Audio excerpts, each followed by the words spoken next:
Hey guys, welcome back to the Tammy Carroll Show. I'm Tammy, and if you're new here, welcome, welcome, welcome.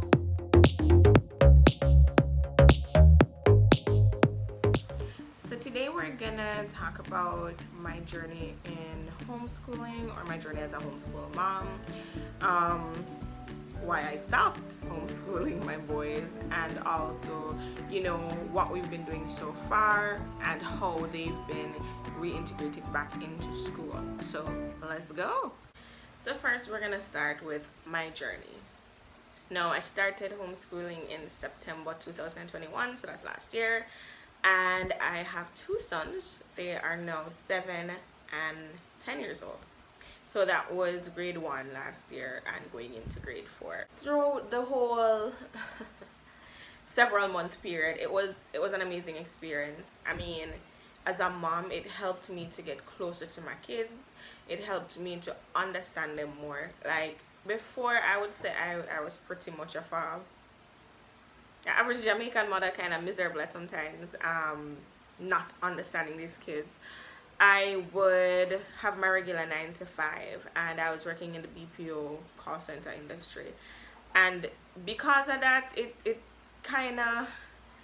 was kind of a challenge at that time to be talking all day at work and then coming home and not understanding my kids, and I'm just talking at them most of the time, not even with them but at them, and that was not very helpful. So becoming a stay-at-home homeschool mom, it helped me to understand them more and understand their own individualities, understand the things that they like. It helped me a lot with my patience. I mean, I used to think that I was the most impatient person ever. But teaching a 7-year-old and a 9-year-old at the time, or sorry, a 6-year-old and a 9-year-old at the time, like simultaneously having their different personalities, you know, showing themselves a lot during that time while they were still becoming, themselves. They still are now, but I mean, during that time, they're just coming from out of school, COVID going on, and there's a bag of chaos happening in the world, and now we're home learning in a new different setting. So they weren't, being schooled by a teacher online or a tutor or whatever. I was the tutor, so I had to balance that. So it taught me a lot how to multitask. I sucked at that before. It taught me great organizational skills. I was going to school at the time to become a coach, and being a coach, you need to learn how to understand different people, how to adapt, how to converse with people in a language that they would understand. And because of that, this whole journey, or bus stop homeschooling during my journey of life had, helped me with that greatly. It taught me how to understand people on their level, how to relate to them in a way that I'm coming off clear and that they can understand as well. So I really appreciated that time. Now, something else that I really, really appreciate is that it helped me to get closer with them. I mean, they've been going to daycares for so long. They've been going to school every day. They've been going to, my younger son was at his grandma for a very extended period. In the mornings, we'd rush, go to school, go to work. Then in the evenings, we try to get home, try to get something to eat, and by that time you're tired. Like there was never enough time to just fully build that bond. And I understand that other parents are out there who are superheroes doing all those things and still having that bonding time with their children. However, we are not all made of the same maternal cloth, and so I struggled a lot with that. No, this whole time homeschooling, I was with my boys, during the week and on the weekends. Of course, if I felt a little overwhelmed, I would take some time. We would have spontaneous beach trip days. So we'd be there, and like on a Wednesday, we'd just say, yo, today we're gonna learn outdoors. We're going to the park. and we would go do some nature walks. We would observe in nature. It helps with, you know, the science aspect of it, living and non-living things. We went and we discussed how sand was created, or how sand formed, how, you know, the different shells, how shells are made, and different things like that. So we weren't confined to one space, and because of that, it helped us to grow closer together, to build a better bond. And during this time too, it helped me to teach them responsibility. It helped them to become more responsible children, because they would know that, you know, some level of this learning is on them. They need to be accountable for things. I started teaching them accountability at an early age, which the whole point of homeschooling is to have real life scenarios and experiences happening so that they can teach you or teach your children. And so we lived in a real life way. We would do some math assignments by going to the store and calculating and doing all of these things. Even like taking a taxi home, calculating how much the fare should be, and for each person or all together, and how much change you should get back. These little things are ways of learning, and it taught me that learning was not like linear. Learning was not just something that happened in a formal setting. And I know that a lot of people know this, but sometimes it's stuck in some of our head. We go to school to learn. When we come home, we chill, we do whatever, or we do our homework, and then learn, we have a break from learning. But what I taught my sons during that time, and still know, is that learning happens all the time. Every moment is an opportunity for a new lesson to be taught. Every moment is an opportunity for new knowledge to be acquired. And because of that, they won't just randomly come and tell me all sorts of facts. Like they'll be watching something out, or they'll be playing with something, and they discover something, and they go, mommy, mommy, mommy, and they tell me what it is, and we start discussing it. And it's they are, you know, appreciative of this process. No. So I really, you know, appreciate my time being able to tutor them at home. I mean, the curriculum was available to me online at the Ministry of Education's website, and so I stayed. I had all of these tools. I used Trello. I write down in my books, my many books, and I did so many things to just keep on top of it, because I was like, yes, I am here helping them to make sure that they're getting it. And one thing that I loved, like my older son, when he's going to school, he would have an issue, like if he doesn't understand something, he would be kind of embarrassed to go to the teacher or to stand up and say, oh, I don't understand this and I need more help, or I need another way to learn it. And during the homeschool time, I was able to, you know, I was able to understand when he doesn't understand stuff, and I got to talk him through it. I got to talk to him and let him know that, you know, if you don't know something, you just don't know. It's okay to not know something or understand something. What you do then is to reach out and say, I don't understand. And I even remember there was one time when we were doing, I think we had just started the topic of whole number fractions or something. I don't remember if that or it was division, long division. I think it was long division. And he didn't get it the first time I taught it. And like, first of all, me understand, I was never good at math growing up. I liked the challenge of math, but I was never really good at math. I was more of an English person, a person who, you know, excels in like artsy stuff. And I know we can do both, but that just was not me. So when he told me that he didn't understand, I looked for other videos on YouTube, on the internet. I tried to find people explaining it to me, not to him, of course. And then I would make sure that I have a full grasp of it, or find like a fun game or a fun video that would show him what it's saying, and then we would go through it together, and then we would do a couple examples together. We'd just do some work together, and not me giving him work, but us sitting there and working on problems together and then solving them together. And then he started getting it. And I mean, I gave him another day, and he was like, mommy, look, I got all of them right. And that was before I checked it. And then I looked at it and I checked all of them, and they were all right. So he is now able to express himself much more than he was before, because he had some issues with expression. And because of that, no, I see him excelling so much. My youngest son Kai, like if Kai don't know something, Kai gonna tell you, I don't understand. When he started, he was, starting at a grade 1 level.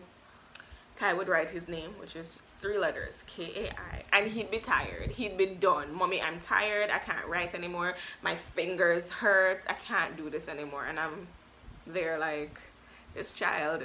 So I worked with him. Instead of just beating him down, I said, hurry up and do this, like when you're in school and it's homework you're doing and you have to go bed or you have to go work and you're like, hurry up, like we need to get this, or let me do it for you or whatever. No. Today we write Kai and then we continue to write the rest of the name. So tomorrow we do 5 letters. Next day we do like 7. The other day we do like 9, and we keep on increasing it. And then all of a sudden this child is writing whole things without remembering that his fingers were tired at 3 letters. So overall, I think it helped. Not even think, I know that it helped us greatly as a family, individually. It taught us a lot of things. I mean, it was fun. There were days when there were challenges because sometimes I felt like I wasn't doing a good enough job if they didn't really fully understand something. I kept wondering if I was, am I good enough to do this? Like, are they getting it? Am I doing the right thing? So I had some level of a whole heap of level of imposter syndrome where I just didn't feel like I was good enough to do that. And you know what, to be honest, in this world rampant with whole heap of mental instabilities and people just putting it out there more, it definitely helps, and it helped me a lot. I appreciate that. I'm grateful for that, because that homeschooling mom time helped me through those imposter syndromes, those little confidence issues. I knew at the end of the day that I was good enough to do this. These are my kids, and I know that they're going to excel in life. I know the type of bright future I want for them, and I am goddamn sure that I can help them get to it. So, I mean, it built me up. It gave me that level of confidence, and how you do one thing is how you do everything else. So that level of confidence that I started to gain as a mom, I started gaining it everywhere else in my life. And before you knew it, like, I struggled with self-esteem issues before. I've struggled for years with confidence issues and all of these things, low confidence. And I mean, after that whole period, being home with my kids and just helping them on a one-on-one basis every day and guiding them and being there for them,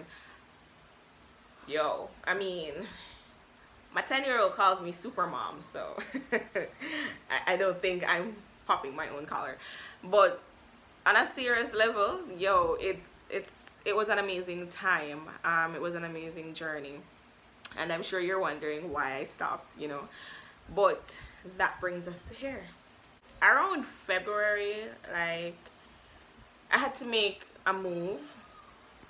A family move, and it took us from one location to the other location.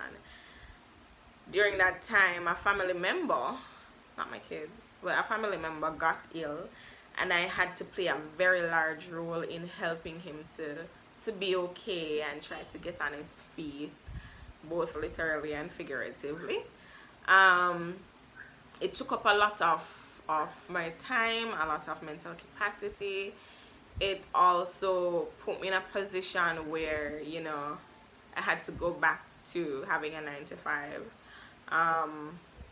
My partner too was called back into office because he would help if there are any days I'm not feeling well or whatever. He'd help with the whole homeschooling, because I would have a calendar of the stuff that we're gonna do, and so he'd know where to pick up. But he was called back into office, and so we were at a point where the boys wouldn't be getting enough attention to get them to where they needed to get, or so I thought. Like, looking back at it in retrospect, I think I could have done it.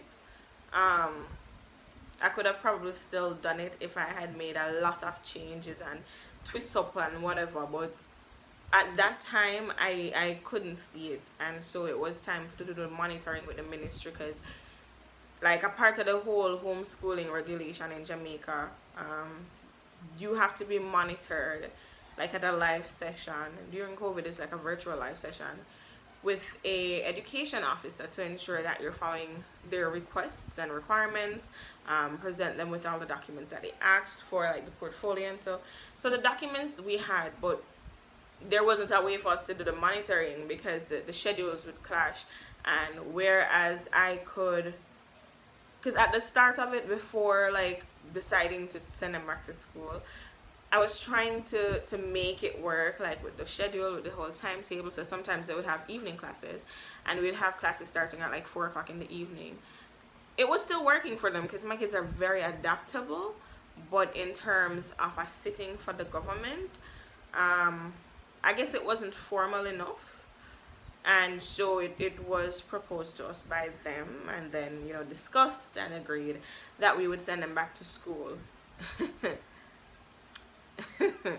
No, because it was like before midterm, it was just like in the middle of the first semester or first term, and we had moved to an area where it's outside of the city, so the options are extremely limited in terms of where to send them. I don't have a car, so there wasn't a way for me to bring and go get them from school, so it would still have to be taxi, and where we lived, it would have been a very unsafe, and